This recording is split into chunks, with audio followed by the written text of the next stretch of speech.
नमस्कार साथियों, आज की इस वीडियो में हम बात करने वाले हैं रूस और चीन के बारे में। तो साथियों, रूस ने चीन को दिया तगड़ा झटका और भारत के साथ रूस ने मिलाया हाथ और अब आर्कटिक में बर्फ का सीना चीरेंगे made in India ice breaker. दरअसल साथियों, रूस ने नादर्न सी रूट के लिए कमर कस ली है और वह अब इस रास्ते के लिए भारत की भी मदद लेना चाहता है। और रूस चाहता है कि भारत के शिपयार्ड आर्कटिक में बर्फ को हटाने के लिए जरूरी आइस ब्रेकर जहाज बनाएं और इसके लिए दोनों देशों के बीच बातचीत भी चल रही है। और अब हम कुछ इंपॉर्टेंट हाईलाइट पॉइंट की बात करें तो यूक्रेन युद्ध के बीच रूस की चीन पर निर्भरता लगातार बढ़ती जा रही है और इसी बीच रूस को भारत से भी जमकर मदद मिली है और उसने तेल खरीदा है और रूस ने अत्याधुनिक आइस ब्रेकर शिप निर्माण के लिए भारत को चुना है।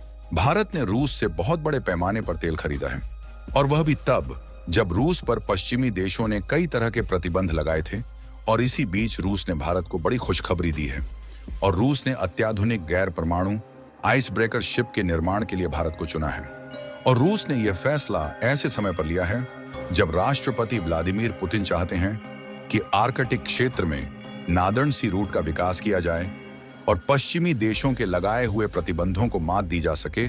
और इस समुद्री रास्ते के लिए भी रूस ने भारत को ऑफर दिया है।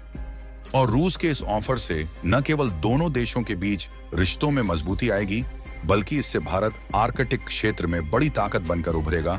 और भारत सरकार ने 2 जहाज बनाने वाली कंपनियों के साथ बातचीत कर रही है ताकि गैर परमाणु आइस ब्रेकर को तैयार किया जा सके। और इस पूरे सौदे की कीमत 6000 करोड़ रुपए होगी। और इस पूरे सौदे को रूस की सरकारी परमाणु ऊर्जा कंपनी रोस्टोम का भी साथ मिल रहा है। और रूसी कंपनी अच्छे माहौल वाली और क्षमता से लैस भारतीय कंपनी की तलाश कर रही है, और वह भी तब जब अमेरिका ने प्रतिबंध लगा रखे थे। आखिर नादर्न सी रूट से क्या फायदा होगा?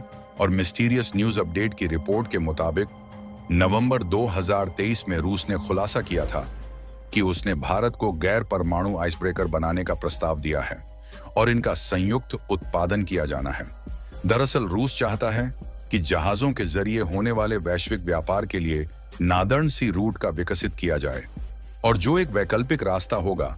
और इससे स्वेज नहर की तुलना में उत्तरी यूरोप और पूर्वी एशिया के देशों को ज्यादा जल्दी से सामान पहुंचाया जा सकेगा। और रूस का लक्ष्य है कि इस रास्ते से कम 15 करोड़ टन कच्चा तेल और एलएनजी तथा कोयला और अन्य सामान साल 2030 तक हर सामान पहुंचाए जाएं। और रूस चाहता है कि इसके लिए कम से कम 50 आइस ब्रेकर और बर्फ में चलने वाले जहाज इस रास्ते में तैनात किए जाएं और साथ ही नए बंदरगाहों और टर्मिनल और आपातकालीन जहाज बनाए जाएं। और आर्कटिक का समुद्री इलाका 6 महीने बर्फ में ढंका रहता है और यही वजह है कि आइस ब्रेकर की आगे बहुत जरूरत पड़ेगी। और पुतिन और पीएम मोदी के बीच मुलाकात में जहाजों के निर्माण को लेकर सहमति बनी थी।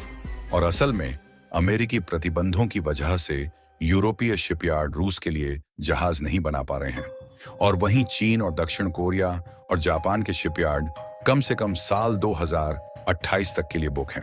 और अब चीन की चाल को मात देगा भारत, और इसी वजह से रूस को अब विकल्प के रूप में भारत की मदद लेनी पड़ रही है, जो उसका भरोसेमंद पार्टनर है। और वहीं विश्लेषकों का कहना है कि रूस भारत के साथ दोस्ती का हाथ बढ़ाकर चीन को संतुलित करने की कोशिश कर रहा है। और यूक्रेन युद्ध के बाद रूस बुरी तरह से चीन पर निर्भर हो गया है और चीन चाहता है कि नादर्न सी रूट पर उसकी पकड़ बढ़े, और वह रूस के साथ वह दोस्ती बढ़ा रहा है और वह इसे BRI का हिस्सा बता रहा है। और वहीं यह पूरा इलाका तेल और गैस से भरा हुआ है, जिससे आने वाले समय में व्यापार बहुत ज्यादा बढ़ने की संभावना है।